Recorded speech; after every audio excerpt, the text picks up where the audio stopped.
la reine n'est pas seule lors de sa retraite à Norfolk, a noté un commentateur royal.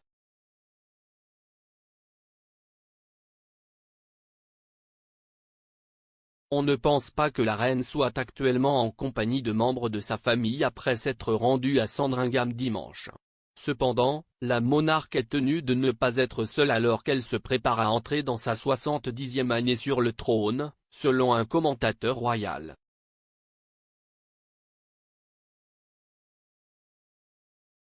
L'expert royal Richard Kay a écrit dans le Daily Mail, à 95 ans, elle n'est pas seule.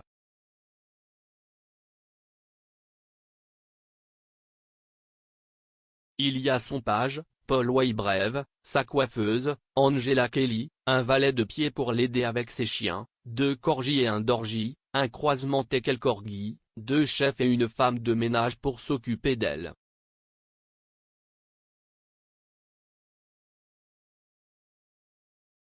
Un chauffeur et des gardes du corps de la police sont également à proximité.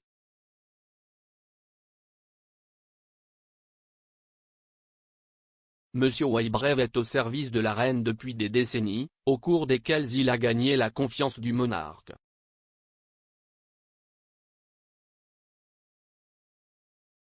Le valet de pied est venu à la rescousse de Sa Majesté en juillet 1982, lorsque Michael Fagan a fait irruption dans le palais de Buckingham et s'est retrouvé face à face avec la reine.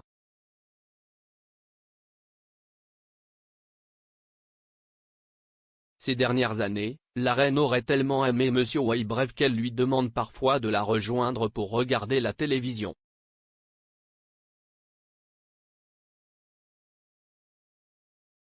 Angela Kelly, la couturière de la reine, est également connue pour être très proche de la souveraine.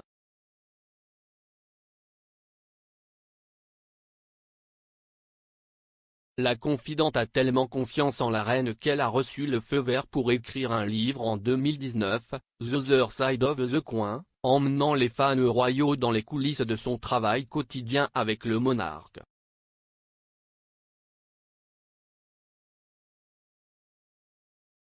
Pendant son séjour à Wood Farm, la monarque ressentira sûrement la présence de son conseiller le plus fiable, le prince Philippe, décédé en avril.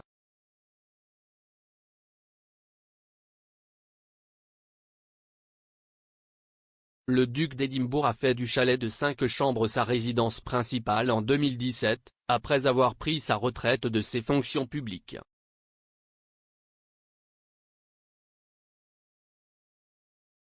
Et, selon Monsieur Kay, la plupart des biens du duc sont toujours au chalet.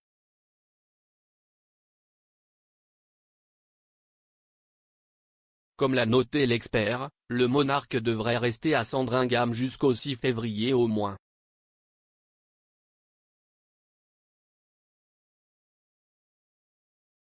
La reine marque normalement l'anniversaire de la mort du roi George VI et de son accession au trône en privé à Norfolk, où le père est décédé.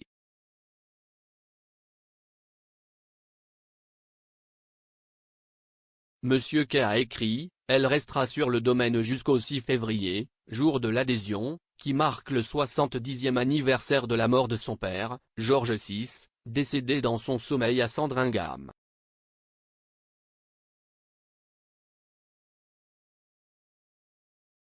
Cette date annonce également le début des célébrations du jubilé de platine, qui se termineront par un jour férié extravagant en juin.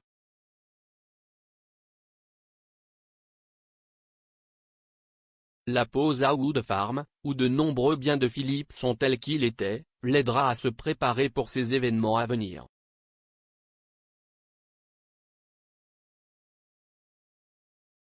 La reine est la toute première souveraine anglaise à célébrer un jubilé de platine.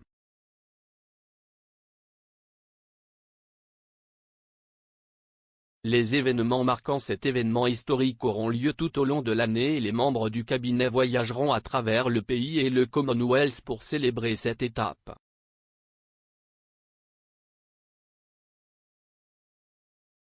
Et entre le 2 et le 5 juin, la Grande-Bretagne se réunira pendant un long week-end férié pour bien marquer le jubilé.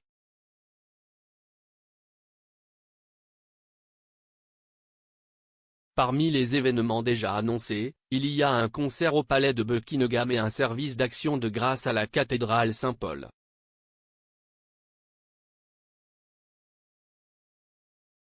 De plus, des fêtes de rue auront lieu dans les 4 nations.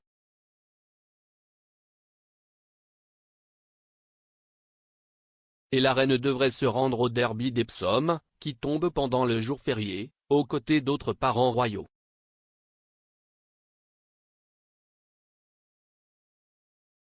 L'un des événements les plus attendus, cependant, sera sûrement Trooping the Colour, qui, après 2 ans, revient dans le centre de Londres.